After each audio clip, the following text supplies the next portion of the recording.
Adopté, nous examinons le projet DVD 1108, une subvention avec convention à l'association Mieux se déplacer à bicyclette. La parole est à Monsieur Goujon. Non, la parole n'est pas à Monsieur Goujon. La parole est donc à Monsieur Pascal Julien.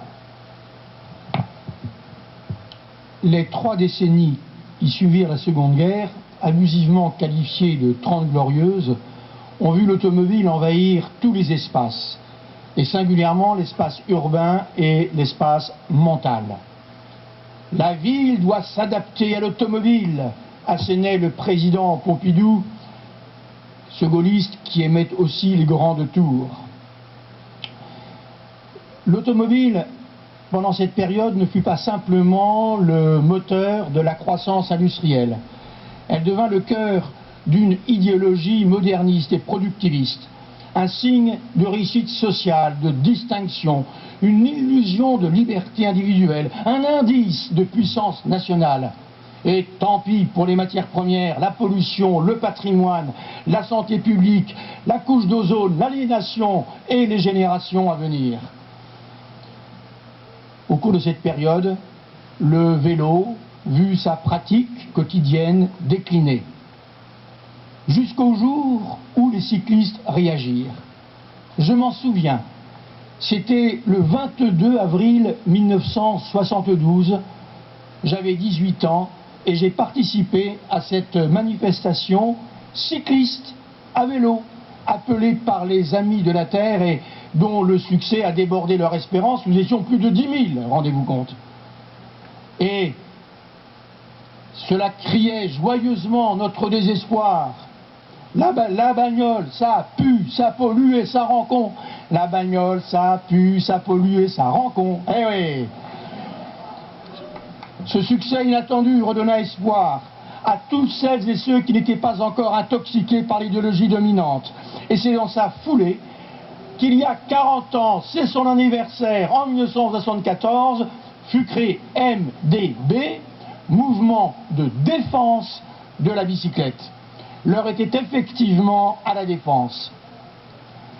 Bien plus qu'un moyen de locomotion, le vélo devint, peu à peu, pour une minorité grandissante, le symbole d'une conception de la vie, faite de convivialité, de non-violence, d'un mode de vie respectueux d'autrui, de l'air, des matières premières, de la slow life, comme on dirait aujourd'hui dans un affreux franglais, d'une approche de l'économie alternative, fondée sur des circuits courts et fondée sur une citoyenneté responsable. D'ailleurs, l'intitulé complet du bulletin de MDB est « Roue libre, le bulletin trimestriel du citoyen non polluant ».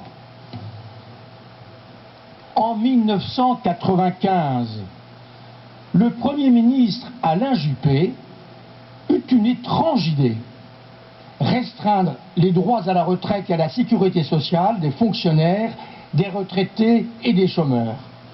2 millions de grévistes et 3 mois de grève des transports firent échouer, heureusement, son projet. Mais le blocage total des transports pendant cette période eut pour effet de faire redécouvrir le vélo à des milliers de gens, d'où le premier plan vélo parisien en 1996, qui était quand même moins pire que les pistes tracées au sol quelques années plus tôt entre la voie de bus et le faux de voiture, et vite qualifié couloir de la mort par les cyclistes.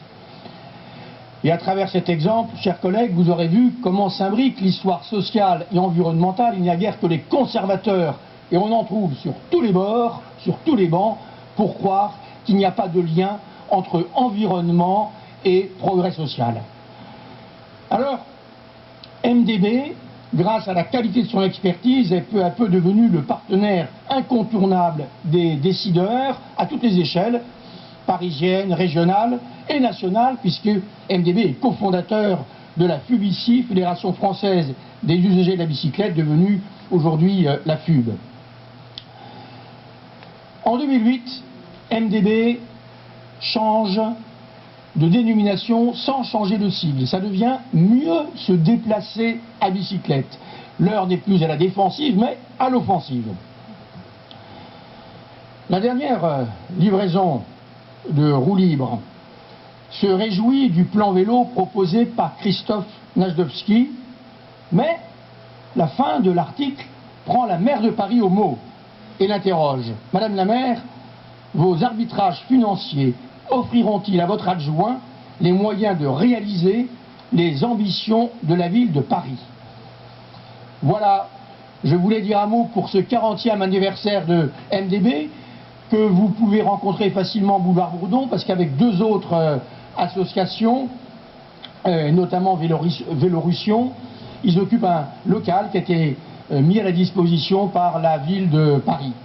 Et donc, bien sûr, on se réjouit d'approuver cette délibération qui accorde 32 000 € à MDB, dont les activités sont extrêmement variées. C'est pas simplement que de l'expertise, c'est du marquage de vélos, c'est les animations des balades, etc. Merci. Monsieur Julien. Donc pour répondre à cette fresque historique de Monsieur Julien, la parole est à Christophe Najdovski. Merci Monsieur le maire.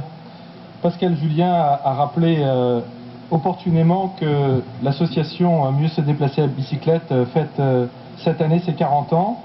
Je ne reviendrai pas sur l'histoire du vélo à Paris, simplement puisque notre collègue Pascal Julien a évoqué les slogans qui étaient chantés lors des premières manifestations pour le développement du vélo. Rappelez que dès les années 70, Jodassin, dans la complainte de l'heure de pointe, chantait, alors je ne vous le chanterai pas, hein, je vous le citerai simplement, qu'à Paris, à vélo, on dépasse les autos.